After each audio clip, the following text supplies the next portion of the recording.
sino también Felipe V tuvo como ministro universal a Campillo, Carlos IV a Jovellanos, etcétera, ¿no?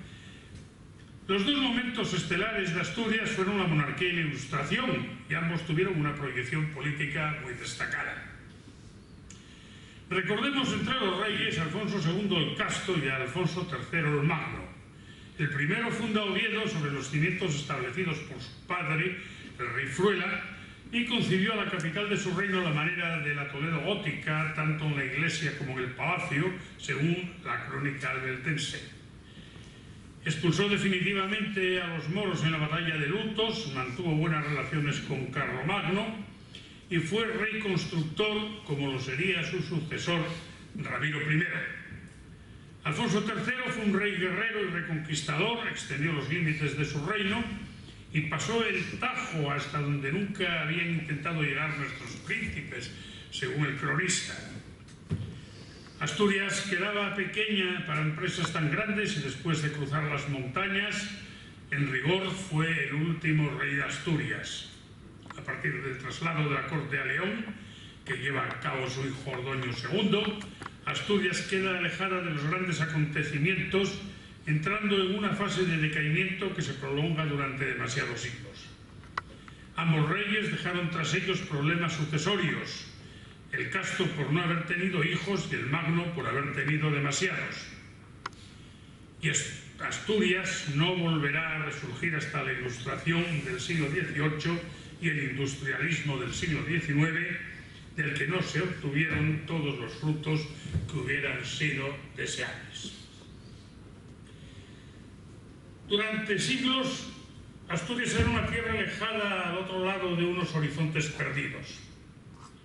A finales del siglo XV, el humanista Antonio de Nebrija, el autor de la primera gramática de la lengua castellana o española, como él mismo dice, en realidad, yo siguiendo a mi maestro Emilio Larcos y a su vez a don Ramón Menéndez Pidal, prefiero, aunque los dos términos son correctos, prefiero el término lengua española, o sea, le da menos aspecto de dialecto, ¿no? Pues el humanista Antonio de Nebrija se sorprendía porque un hombre de la valía de Alonso de Quintanilla procediera de la patria oscura de Asturias. Asturias, a partir de entonces, existirá a través de asturianos ilustres que actuaron fuera de ella. Quintanilla fue el primer político asturiano con sentido de Estado y visión de futuro, algo que escasea tanto en los políticos españoles de cualquier época, de cualquier región y de cualquier matiz partidaria.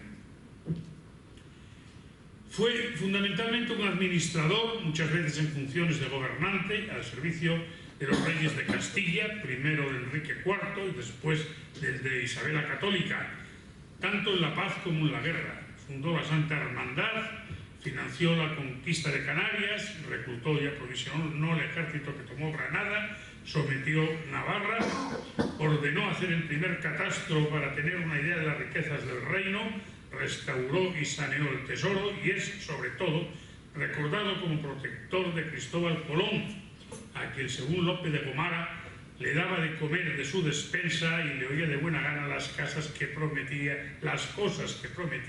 de tierras nunca vistas. Él fue quien presentó a Colón ante el cardenal arzobispo de Toledo e interesó a la reina Isabel en la empresa del descubrimiento. Luis Alonso de Carballo señala que su consejo y gran juicio se debió al descubrimiento de las Indias.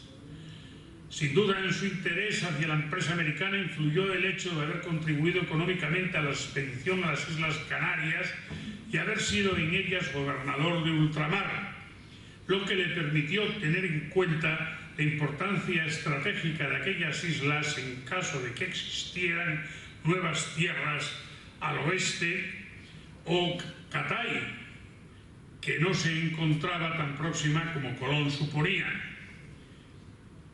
Colón creía que el oriente al que él quería llegar estaba mucho más cerca, hizo mal los cálculos, y si no encuentra América por el camino, pues aquello hubiera sido un desastre, porque no tenían aprovisionamiento para...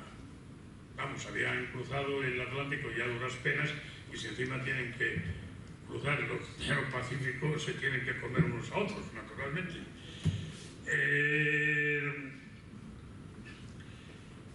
Alonso de Quintanilla nació en Cajigal, en el Coto de Palerni, parroquia de San Esteban de las Cruces, en Oviedo, y murió en Medina del Campo el año 1500.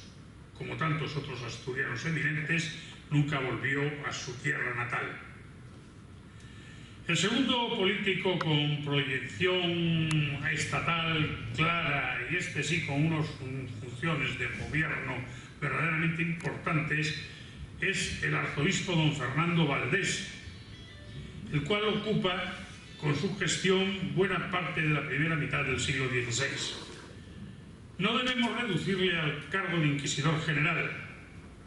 Además, ocupó otros cargos políticos y de gobierno, siendo obispo de Oviedo, sede a la que se acercó alguna vez de paso, y esto hay que aclararlo. O sea, Valdesalas fue obispo de Oviedo, luego fue obispo de León, fue obispo de muchas partes, fue hasta obispo de Perpiñán, ¿no? Pero casi nunca residió en la diócesis. A lo mejor estaba una semana en ella, cobraba las rentas que le correspondían y volvía a la corte, que era donde le importaba estar. En consecuencia, siendo obispo de Oviedo, se hace cargo de la Chancillería de Valladolid. A fin de cuentas tenía mucho tiempo libre porque el obispado de Oviedo pues le ocupaba poco. La Chancillería de Valladolid representaba el Poder Judicial del Reino, y en el año 1539 presidió el Consejo de Castilla hasta 1547. Este es un cargo importante que corresponde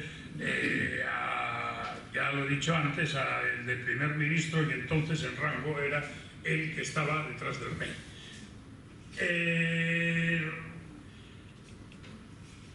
Durante este tiempo, el presidente de Castilla hubiera debido tener más relevancia de la que Valdés tuvo, habida cuenta que Carlos V, ocupado en problemas europeos, solo permaneció en España el año 1542 y algunos meses de 1543. Añádese a esto que a la muerte de la emperatriz, Valdesalas ofició sus exequias y tuvo la pretensión de sucederla como regente. Mientras don Carlos estaba en Europa combatiendo a los protestantes, la emperatriz era la regente del reino. Ahora bien, a pesar de las pretensiones del arzobispo, es nombrado regente el cardenal Tabora, arzobispo de Toledo, el cual en sus decisiones prescindía con frecuencia del Consejo Real y en consecuencia relegaba a Valdés. Los arzobispos de Toledo representaron graves obstáculos para Valdés, como se verá luego, el cual es nombrado arzobispo de Sevilla en 1546, y el 20 de enero de 1547 el Papa Paulo III expidió el breve por el que se le nombra inquisidor general, lo que implica la renuncia a la presidencia del Consejo de Castilla. A Valdés le tocó endurecer la Inquisición, a fin de cuentas una institución política tanto como religiosa, y más política que religiosa, en una época en la que las circunstancias, tanto internas como externas, exigían reforzarla, ya que la unidad religiosa implicaba la unidad política del reino. Por eso se ocupó de atajar los avances del protestantismo, concediéndole menor importancia a otros casos que también entendía la Inquisición, como hechicería, etc. La Inquisición tenía pues un amplio abanico de actividades que llegaban a incluir incluso a los problemas de adulterio. Curiosamente, en sus primeros tiempos, siendo inquisidor de Navarra y tocándole intervenir en el juicio contra una bruja, calificó a aquella mujer como enferma, lo que en su tiempo pues era una actitud muy comprensiva y progresista. En realidad, a Valdesalas lo que le importaban eran los herejes, o sea, las brujas eran una cuestión menor de gente del pueblo bajo y, en fin, no representaban ningún problema para la unidad del Estado, que era lo que a él le importaba. Siendo inquisidor general, acumuló un gran poder, excepto en Roma, donde hicieron oídos sordos a sus pretensiones al capelo cardenalicio que él alegaba que le correspondía como arzobispo de Sevilla. La inclusión en el índice de 1559 de los comentarios al Catecismo Cristiano de Fray Bartolomé Carranza significó el momento de su mayor demostración de poder y el comienzo de su caída. Pues Fray Bartolomé acababa de ser nombrado arzobispo de Toledo, y aunque Valdés consiguió encerrarlo en las cárceles de la Inquisición, Roma no tardó en quitarle el caso de las manos, porque no es lo mismo encausar a un catedrático de universidad, a un traductor osado de las Sagradas Escrituras o a un predicador insensato que a un arzobispo. Roma se hizo cargo del caso y le impuso a Carranza unas penas muy leves de puro trámite. Al fracaso como inquisidor se añadió el enfrentamiento político con Felipe II al negarse Valdés a que la Iglesia contribuyera a los gastos del Estado, alegando que el dinero de la Iglesia era de la Iglesia y solo debería emplearse en cuestiones que interesaran a la Iglesia. Después de haber sido un poderoso y eficiente servidor del Estado, se convirtió en un riguroso partidario de la separación entre Iglesia y Estado. Pero en este caso se impuso el Estado. En cuanto a la Inquisición, Espinosa, que era presidente del Consejo Supremo del Santo Oficio, empezaba a actuar después de muchas intrigas como inquisidor general, porque a Valdés, que había sido discípulo del cardenal Cisneros y defensor de la unidad política y religiosa del reino a la vez que de la separación de Estado e Iglesia, cuando sus intereses no coincidían, no le quedó otro remedio que retirarse. A partir de entonces se dedica a sus asuntos privados, dejando a su muerte más de 40.000 ducados de oro a repartir entre los colegios que había fundado, sus mayorazgos, los pobres de Asturias, sus parientes y para la fundación de Oviedo, que iniciaría sus actividades a comienzos del siglo siguiente. Muerto en Madrid en 1568, el traslado de sus restos a Asturias fue espectacular para ser enterrado en la iglesia de su Salas natal, bajo el mausoleo no menos espectacular, obra de León. Quintanilla como contador mayor, Valdés como presidente del Consejo de Castilla e inquisidor general, fueron los asturianos que ocuparon los cargos más elevados en el Estado hasta el siglo XVIII. Entonces entra en escena don José del Campillo y Cosío, que en rigor no era asturiano en el momento de su nacimiento en Ayes en 1692, por entonces lugar de realengo del Valle del Cueto de Arriba, en el partido de Laredo, perteneciente a la provincia de Burgos, en el reino de Castilla la Vieja. Muy joven, abandona aquellas montañas y después de unos años de andar errante por Castilla, caminando hacia el sur, entra al servicio de don Antonio Maldonado, canónigo de la Catedral de Córdoba, el cual le envía al seminario de San Pelayo, donde cursa filosofía y teología, hasta que en 1713 decide que mi condición no era adaptable al estado eclesiástico y decide dedicarse a otra cosa. Entra entonces al servicio de don Francisco de Ocio como criado y ahí demuestra en principio sus conocimientos, tenía un gran conocimiento de latín, era ya perito en cuestiones jurídicas y al ser nombrado Ocio intendente general de Andalucía, le designa como su secretario personal. Más tarde trabaja como secretario de Patiño, ministro de Felipe V, que era intendente general de la Marina y presidente de la Casa de Contratación de Indias. De ahí el interés de Campillo por la Marina, lo que le convierte en España en el equivalente de Samuel Pepys en Inglaterra, aunque por desgracia Campillo no nos dejó un diario tan delicioso como el del famoso Bon Vivant inglés, una de las obras literarias más simpáticas y divertidas de la literatura.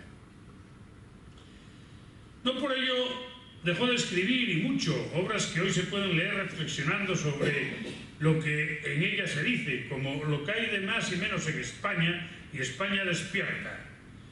En España, escribía Campillo, hay de menos agricultura y de más abandono, de menos comercio y de más contribuciones, de más frailes y de menos gobierno, de menos justicia y de más jueces, de menos realidad y de más relajación. Y así, reconsiderando el tiempo presente, muchas de sus obras, ideas y críticas se pueden aplicar a la España actual sin incurrir en anacronismo. Nombrado director del astillero de Guarnizo, se construyeron allí barcos, se mejoraron las infraestructuras y se procedió a su fortificación. Pasa de director de astillero a intendente general del ejército durante la campaña de Italia, cargo que tenía un carácter civil, era el representante del rey dentro de la estructura militar. Campillo nunca fue militar de profesión.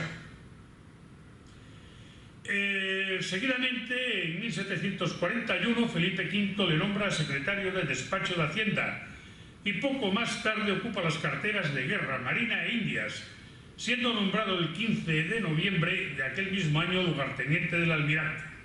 De este modo, acumula todo el aparato del Estado sin darse tregua para el descanso, como escribe Australia.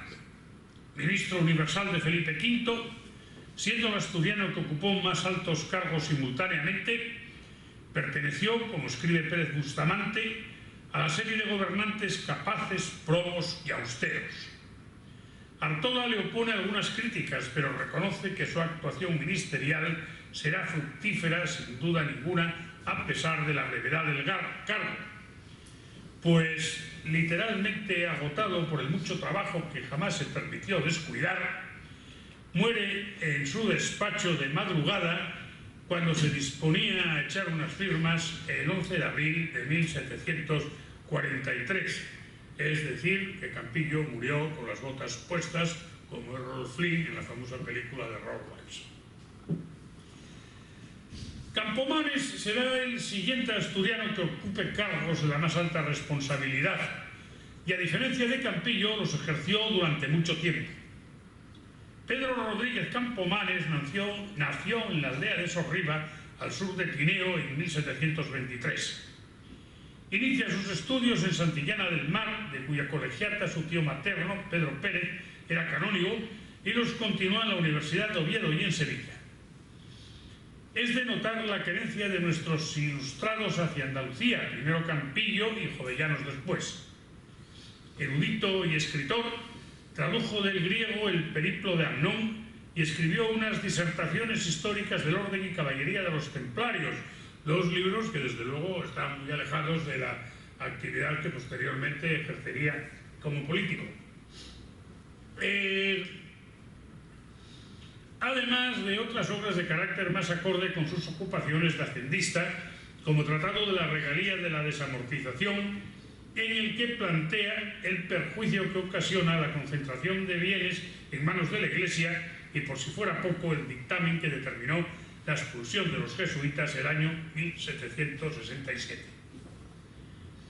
Otro carácter tiene en sus discursos sobre el fomento de la industria popular y sobre la educación de los artesanos, a partir de los cuales se crearon las sociedades económicas de amigos del país.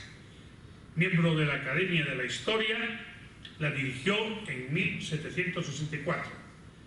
En lo que a su carrera administrativa se refiere, ocupó los cargos de Administrador General de Correos, Ministro togado del Consejo de Hacienda y Fiscal del Consejo de Castilla en 1762, en el que continuó ascendiendo hasta ser gobernador interino del mencionado Consejo de Castilla en 1783 y en 1789 ya lo desempeña en propiedad, reuniendo aquel año las Cortes bajo su presidencia para la jura del heredero de Carlos IV.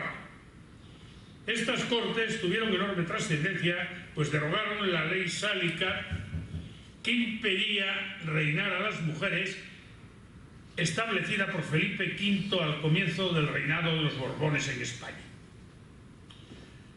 Carlos IV no dictó la pragmática correspondiente, en lo que estuvo el germen de las guerras carlistas que ensangrentaron el siglo XIX. O sea, no haber firmado el rey la pragmática, el pretendiente don Carlos, hermano de Fernando VII, dice que le corresponde a él ser rey porque sigue vigente la ley sálica. Y de toda esta discusión de carácter legal, pues viene una guerra que dura prácticamente todo el siglo. El cargo de presidente del Consejo de Castilla, que ya había ocupado Valdesalas, era el equivalente al de primer ministro ahora y el de mayor rango en la estructura del Estado después del rey. Campomanes dimite en 1791, pasando a ocupar el de consejero de Estado con carácter vitalicio, aunque en realidad lo que hizo fue retirarse a la vida privada. Como gobernante estimuló la iniciativa privada y eliminó las barreras del nefasto proteccionismo, autorizando el comercio con las islas de Barlovento, principalmente Cuba y Santo Domingo, y reforzó y reformó los planes de estudio de las universidades y desarrolló las obras públicas. Pasaremos un poco por encima Jovellanos, pues aunque se trata de la figura más importante de la Ilustración asturiana y es uno de los principales escritores españoles del siglo XVIII, si no el más importante, y además, bueno, yo el más importante pondría a su lado a Feijóo, ¿no?, que también tiene su relación con Asturias. Y además ocupó un cargo ministerial, aunque su dedicación a la política activa fue corta y su trascendencia inferior a la de Campillo y Campomanes. No desempeñó como ellos cargos equivalentes a la jefatura del gobierno de la nación y su interés por la política era secundario en relación con otros intereses. Cuando el 16 de octubre de 1797 le comunican el nombramiento como embajador en Rusia, en lugar de celebrarlo, lo lamenta. Y uno de los motivos de su lamento es mi inexperiencia en negocios políticos. El casi inmediato nombramiento de ministro de Gracia y Justicia le libera de emprender el largo viaje a lo que él consideraba el otro extremo del mundo, a Rusia, y el 22 de noviembre de 1797 ya se encuentra en Madrid para tomar posesión del ministerio.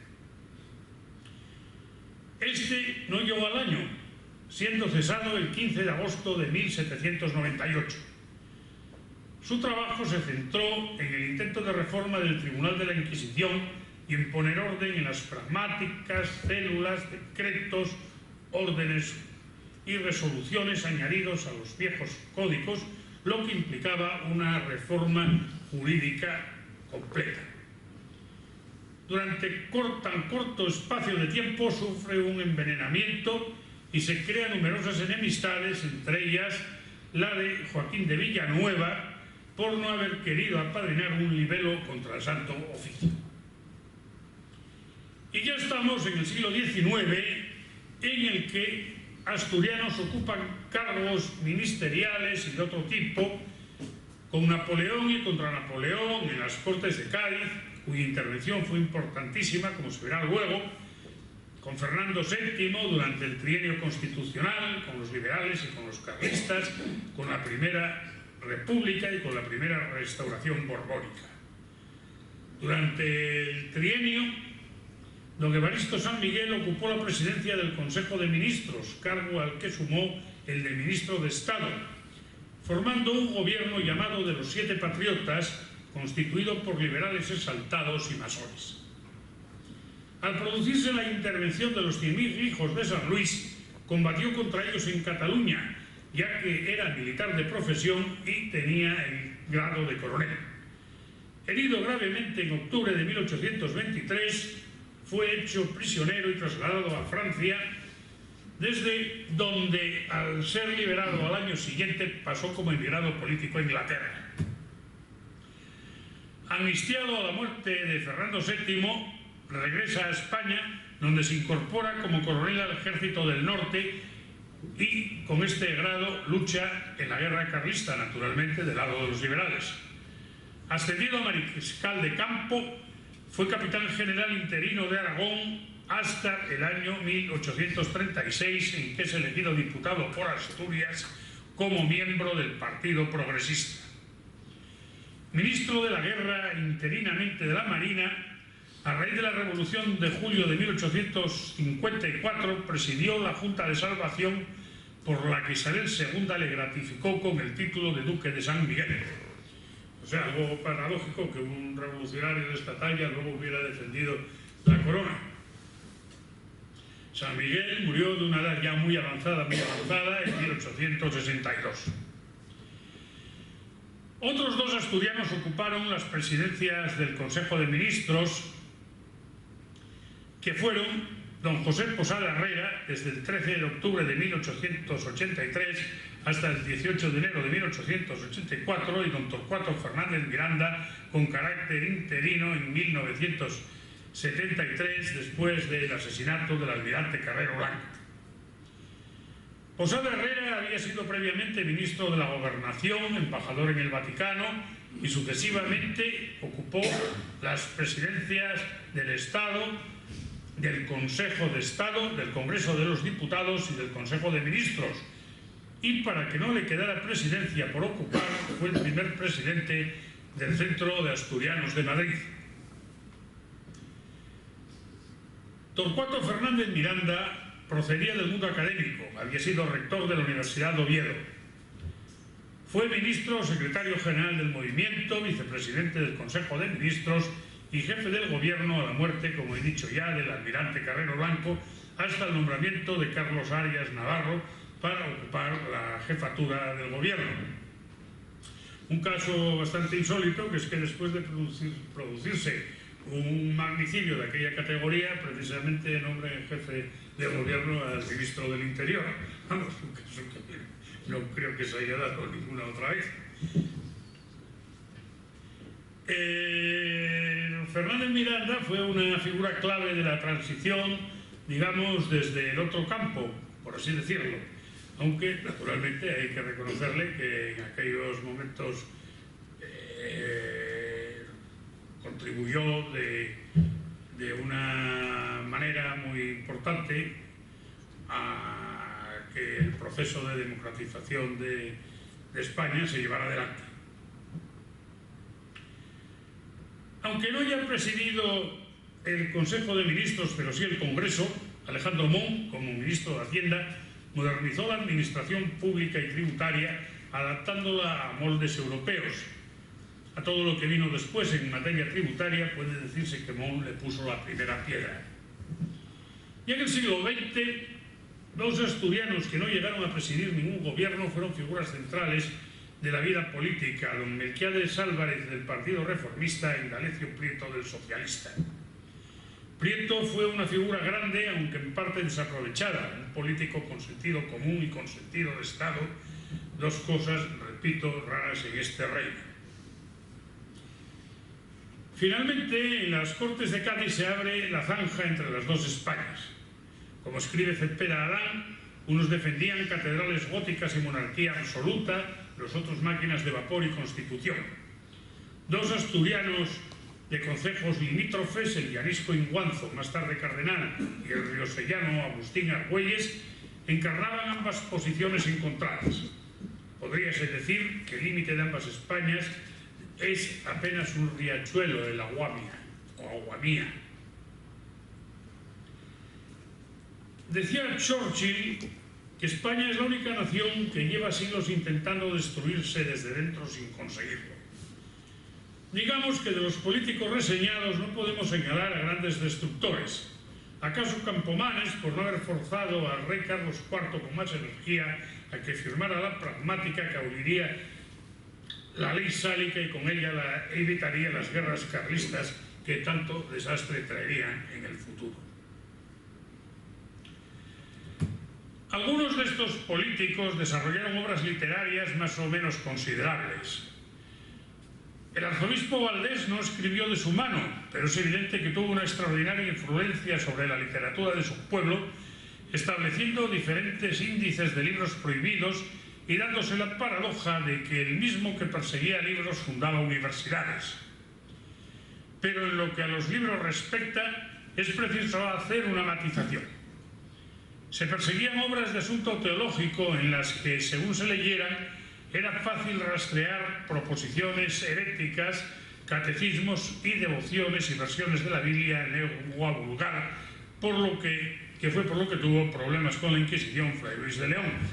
Y lo de, claro, rastrear proposiciones heréticas, y el teólogo se pone a ello, pues lo consigue, porque el que la sigue la consigue. Y el último caso de denuncia de una herejía tuvo precisamente aquí en Oviedo, que te acordarás cuando don Cesario escribió un mamotreto así de gordo contra don Eliseo Gallo, que era otro canónigo que colaboraba en el diario Región, y según don Cesario aquello estaba lleno de herejías.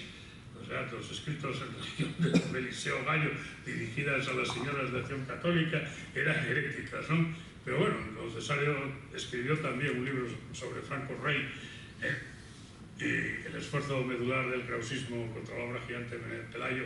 O sea que don Cesario, en fin, podía volver hereje a cualquiera con solo que se lo propusiera. En fin, como ya he dicho, el problema que tuvo con la Inquisición Fray Luis de León, aparte de su mala relación con teólogos dominicos de Salamanca, que eran los que dominaban en el Santo Oficio, pues fue por hacer unas traducciones a la lengua vulgar de libros de la Biblia, que entonces, claro, naturalmente solamente podían leer se podían leer en las lenguas originales. Sin embargo, la Inquisición no interfirió en el curso de la gran literatura de los siglos de oro, que de haber sido la Inquisición lo que muchos piensan que fue, pues esa literatura no hubiera sido posible. Por ejemplo, las novelas picarescas, que eran unas novelas que se escribían con envidiable libertad y no se le oponían, por ejemplo, reparos a las pullas de Quevedo a la Inquisición, como por ejemplo aquella vez que don Pablos pues está en la posada y ve a una vieja que le está echando unos granos de comida a unas gallinas, y decía la vieja: pío, pío, pío, pío, y para que las gallinas fueran. Entonces viene don Pablos: ¡ay, señora, qué herejía está usted cometiendo! Está dándole el nombre del Santo Padre a unos irracionales. Dice: la voy a denunciar a la Inquisición porque soy muy buen cristiano. Y la vieja: hombre, ¿y cómo puedo conseguir que usted no me denuncie? Pues si me da una gallina, no la denuncio. Y entonces le da la gallina. Hombre, esto mala chacota a la Inquisición, ¿no? Y vamos, no pasaba nada. Lo mismo que todo el anticlericalismo que encontramos en El Lazarillo de Tormes y en otras novelas. Ahora bien, siempre había que andarse concierto, porque como decía Cervantes, con la iglesia hemos topado, había que andar con cuidado, sí. Los ilustrados escribieron todos. La actuación de Campomanes fue más importante como político que como escritor, y la de Jovellanos mucho más destacable como escritor que como político. Campillo, en rigor, es de los primeros arbitristas españoles, que luego pues serían legión durante el siglo XIX. Los arbitristas eran unos señores que siempre proponían soluciones para los problemas más arduos, pero que eran unas soluciones que nunca se llevaban a la práctica, bien porque ellos no podían llevarlas, o bien porque eran totalmente impracticables, ¿no?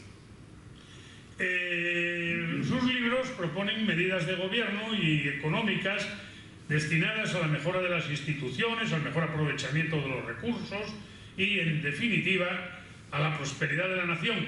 Y así escribe en el exordio primero de su libro Nuevo Sistema Económico de América: Y como es constante que el mayor bien de España lo pueden producir sus vastísimos dominios de América, tuvimos por importante, para satisfacer el perfecto fin que en nuestros escritos llevamos, que es el de aspirar ansiosamente al mayor beneficio de la patria, emprender el trabajo de otros 2 tomos para el mejor gobierno económico de las Américas. Curiosamente, en este libro Campillo habla de América, no de las Indias. O sea, ya utiliza una terminología moderna, ¿no? El problema de Campillo fue el de otros muchos políticos españoles y no españoles, porque una cosa son los proyectos, las teorías y las buenas intenciones, y otra cosa es llevarlas a la práctica. Campillo, no lo olvidemos, fue el político de su tiempo que acumuló mayores parcelas de poder y sin embargo no pudo llevar adelante la mayor parte de sus proyectos, bien porque se lo pusieron dificultades con las que no contaba o porque le sorprendió la muerte demasiado pronto. En cualquier caso, gobernar un país es cosa misteriosa. Los monarcas españoles del siglo XVIII no eran mejores, ni más sensatos, ni más listos que los Borbones españoles, y estos no tuvieron peores ministros que los ingleses, como Patiño, Campillo, Esquilache, Aranda. Sin embargo, España no fue capaz de remontar la crisis económica y de identidad que se inicia a comienzos del siglo XVII y que continúa hasta hoy mismo. E Inglaterra, pues ya vemos cómo está, cómo funda un imperio, y ya digo, bueno, pues teniendo a reyes de tipo de Jorge III, que estaba loco como una auténtica cabra, ¿no? O sea, fue España en el concierto europeo una nación a la deriva que duraba incluso de que fuera nación, cuando cronológicamente lo fue la primera de Europa. Los escritores o asturianos más importantes dedicados transitoriamente o de manera casi profesional, por así decirlo, a la política, fueron Jovellanos y don Ramón de Campoamor. Ninguno de los dos ocupó cargos de una responsabilidad completa, ¿no? Si los comparamos con Campillo, con Campomanes, con Mon o con Posada Herrera. De Jovellanos como escritor sería ocioso insistir, ya se ha dicho mucho y no vamos aquí a repetirlo. Campoamor, por su parte, fue el poeta más importante de la primera restauración borbónica, una época en la que poetas como él y como Núñez de Arce, Adelardo López de Ayala, etcétera, ocupaban cargos políticos. Su fama fue inmensa y alcanzó hasta bien entrado el siglo XX. Yo me acuerdo que mi madre leía a Campoamor y a Bécquer y lloraba con los dos. Con Bécquer yo creo que se puede llorar, con Campoamor ya me parece más difícil. Y aunque, claro, es muy inferior a Bécquer, eso en todos los órdenes poéticos y literarios, no obstante, un crítico como Luis Cernuda le reconoce que con el prosaísmo de su poesía renovó el avejentado lenguaje poético del romanticismo, lo que sí es verdad. Cernuda dice de él un elogio verdaderamente grande, que es que los dos renovadores del lenguaje poético español fueron Campoamor con el prosaísmo y luego Rubén Darío. Ya trajo, pues, ya afrancesó la poesía española por si no estuviera ya suficientemente afrancesada. De Campoamor, de este prosaísmo de Campoamor, pues proceden Antonio Machado y más recientemente pues nuestro compatriota, vamos, nuestro paisano Ángel González. Como político fue diputado por los partidos judiciales de Lucena del Cid, en Castellón, Játiva, Pego, Alcoy, Santa Cruz de Tenerife, etcétera, senador por Murcia, aunque él, cuando le preguntaban, solía contestar que era diputado por Romero Robledo, que era su jefe político. También fue gobernador civil de Castellón, Alicante y Valencia, y director general de Beneficencia y Sanidad y consejero de Estado. Y es de destacar que, a pesar de la mucha prosa y mucho verso que escribió, la política está ausente de sus textos. Su contemporáneo, Posada Herrera, figura como el primer administrativista español, pero por lo demás era ágrafo y, aparte de algún prólogo, su obra más trascendental, los 4 tomos de las lecciones de administración, proceden de los apuntes de clase tomados por algunos de sus discípulos, en lo que se equipara al lingüista suizo Ferdinand de Saussure, el fundador de la lingüística moderna, cuyo curso de lingüística general procede asimismo de apuntes de clase, sin que el autor haya escrito una sola línea pensando en su publicación. Y en esto, vamos, yo reparo ahora, caigo en la cuenta de que Saussure no escribió nada nunca, ni prólogos, y sin embargo el curso de lingüística general pues revoluciona completamente la lingüística, por lo menos la lingüística de las lenguas de nuestro ámbito cultural. Manuel Pedregal, de grado, fue gobernador de La Coruña, vicepresidente de las Cortes y ministro de Hacienda durante la Primera República, y escribió numerosos trabajos sobre asuntos históricos y jurídicos. Destacan sus estudios sobre el engrandecimiento y la decadencia de España, una historia de España iniciada con la invasión árabe y la reconquista, y concluye con capítulos sobre los tributos y la industria en los siglos XVI y XVII y la despoblación del país. Coincide en parte con la historia de la decadencia de España desde el advenimiento de Felipe III hasta la muerte de Carlos IV, de un político de signo muy distinto, don Antonio Cánovas del Castillo. Es significativo que 2 políticos del siglo XIX hayan escrito trabajos pesimistas sobre el país que rigieron, y esto tal vez explique algunas de las razones de la lamentable decadencia española. Asimismo, también, escribió obras de carácter jurídico muy académicas y muy rigurosas, Torcuato Fernández Miranda, del que se decía que había escrito 3 libros, que el primero solo lo entendían Dios y Torcuato, el segundo solo Torcuato y el tercero ni Dios. En fin, para terminar, recordemos a Evaristo San Miguel, autor de una farragosa biografía de Agustín Argüelles y de un breve y noble libro sobre la Guerra Civil de España, escrito a raíz de la Primera Guerra Carlista, en que en un tono casi elegíaco hace un recuento de lo que aquella guerra fue y del perjuicio que ocasionó a España y a los españoles. Libro que concluye de manera sombría y a la vez esperanzada, y con estas palabras de Evaristo San Miguel pongo fin a la conferencia. No sé lo que los destinos tienen reservados a esta nación tan célebre en mudanzas. Por varias fases pasará, por muchísimas oscilaciones, mas a todas debe resignarse, menos a la idea de que se verifique para ello una hipótesis tan vergonzosa como horrible como la repetición de estas guerras. Por muchas oscilaciones que haya, y esto es mío, no de don Evaristo, y las hubo, España debe reaccionar. Nada más. Muchas gracias.